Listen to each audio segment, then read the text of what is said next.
गर्मी में गरीब बहू का कुएं के अंदर ठंडा ससुराल। तपती दोपहर, झुलसते सपने। बिहार के छोटे से गांव बरनी में तपती हुई दोपहर थी। सूरज अपनी पूरी ताकत से आग उगल रहा था। धरती की पपड़ी फट चुकी थी, पेड़ पौधे झुलस चुके थे और लोग पसीने में भीगकर घरों में दुबक गए थे। गांव के छोर पर एक टूटा फूटा घर था, जिसमें रहती थी राधिका। 20 साल की नन्ही सी दुबली पतली भोली सी लड़की, जो शादी करके आई थी एक गरीब किसान रघुनाथ के घर। ससुराल की हालत बेहद खराब थी। न ठीक से छप्पर, न पंखा, न बिजली। गर्मी में सांस लेना भी मुश्किल हो जाता था। राधिका सुबह से ही चूल्हे पर खाना बना रही थी। चेहरे पर पसीना बह रहा था, आंचल गीला हो चुका था, लेकिन फिर भी उसकी आंखों में उम्मीद की एक चमक थी। वो सोच रही थी, काश हमारे घर में भी पंखा होता, ठंडा पानी होता और ये गर्मी जान नहीं लेती। तभी बाहर से उसकी सास शांति देवी की आवाज आई, अरे बहू, कुएं से पानी खींच ला, प्यास से जान निकल रही है। राधिका ने घड़ा उठाया और कुएं की ओर बढ़ी। गांव के किनारे बना पुराना कुआं बेहद गहरा था। उसके बारे में गांव में एक रहस्य भी मशहूर था। इस कुएं के अंदर ऐसा ठंडा संसार है जहां गर्मी का असर ही नहीं होता। राधिका ने सोचा, चलो पानी तो लाना ही है, देखती हूं कितना सच है ये बात। कुएं का रहस्य। कुएं के पास पहुंचकर राधिका ने रस्सी डाली और बाल्टी खींचने लगी। ठंडी हवा का एक झोंका चेहरे से टकराया। वो चौंक गई। ये कैसी ठंडी हवा? बाहर तो आग बरस रही है। उसने झुककर नीचे देखा। कुएं की गहराई में अंधेरा था, लेकिन कहीं कहीं से ठंडी भाप सी उठती दिख रही थी, जैसे नीचे कोई अलग ही दुनिया बसी हो। अचानक कुएं के किनारे बैठी बूढ़ी दादी बोली, बहू, ये कुआं पुराना है। इसके नीचे एक गुप्त तहखाना है। हमारे जमाने में गर्मियों में औरतें वहीं उतरकर बैठा करती थीं। नीचे इतनी ठंडक है कि घंटों रह लो, पसीना नहीं निकलेगा। राधिका की आंखों में आश्चर्य था। क्या सचमुच? नीचे ठंडी हवाएं, जैसे कोई जन्नत हो।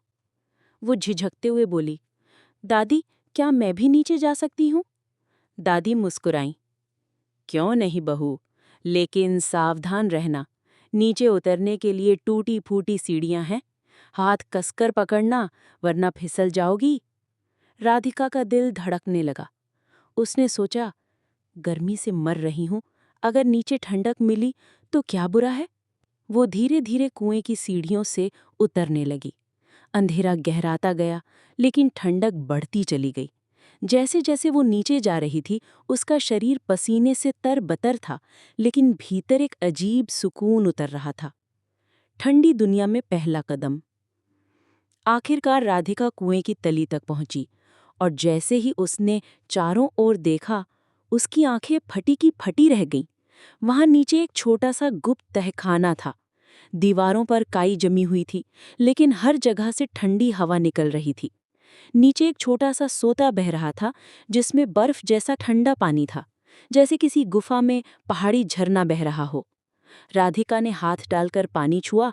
ठंडक की लहर उसकी हड्डियों तक उतर गई। हे भगवान! ऊपर लोग गर्मी में तड़प रहे हैं और यहाँ तो जैसे स्वर्ग है। अचानक उसने देखा कि वहाँ पुराने जमाने के कुछ बर्तन, दिए और लकड़ी की चौकियां रखी थीं। शायद पहले के लोग यहीं गर्मियों में बैठते रहे होंगे। राधिका ने पास रखे पत्थर पर बैठकर आंखें बंद कर लीं। उसके चेहरे पर सुकून था, जैसे जीवन की सारी परेशानियां इस ठंडी हवा में पिघल गई हों। तभी ऊपर से उसकी सास की आवाज आई, अरे बहू, पानी लाने गई थी या सोने? राधिका मुस्कुराई और बोली, अम्मा, आप भी आ जाओ, नीचे स्वर्ग है, ठंडी हवा है, बर्फ जैसा पानी है। ऐसा लगता है जैसे भगवान ने गरीबों के लिए खास जगह बनाई हो। सास नीचे उतरी, फिर ससुर आए, फिर देवरानी जेठानी। कुछ ही दिनों में गांव की औरतों के बीच चर्चा फैल गई कि राधिका के ससुराल का कुआं ठंडी हवाओं का खजाना है। राधिका के लिए वो कुआं सिर्फ पानी का स्रोत नहीं रहा, वो उसके लिए ठंडी सांसों की पनाहगाह बन चुका था। अब हर रोज जब सूरज आग उगलता, गांव की औरतें घड़ों के साथ राधिका के घर आ जाती। सब एक एक करके कुएं के तहखाने में उतरती और वहां बैठकर ठंडी हवा का आनंद लेती। गांव की बुजुर्ग औरतें कहती, बहू, तेरे ससुराल का कुआं तो भगवान का आशीर्वाद है। धीरे धीरे कुएं की ठंडक की चर्चा पूरे इलाके में फैल गई। पास के गांव से भी लोग पानी भरने और गर्मी से राहत पाने राधिका के घर आने लगे। लेकिन इसके साथ एक नई समस्या भी खड़ी हो गई। पड़ोसी लालच में पड़ गए। वे चाहते थे कि कुएं का अधिकार सिर्फ उनके पास हो। राधिका का पति रघुनाथ परेशान हो गया। वो गरीब था, लेकिन दिल का साफ। उसने सोचा, अगर हम सबको कुएं में आने देंगे तो पानी जल्दी खत्म हो जाएगा, और अगर मना करेंगे तो लोग दुश्मन बन जाएंगे। राधिका बोली, जी, भगवान की दी हुई ये ठंडक सबके लिए है। हम गरीब हैं, लेकिन दूसरों को राहत देकर ही अमीर बन सकते हैं। उसकी शब्दों में गहरी सच्चाई थी। रघुनाथ ने मुस्कुराकर सिर हिला दिया। अब कुएं का दरवाजा सबके लिए खुला था।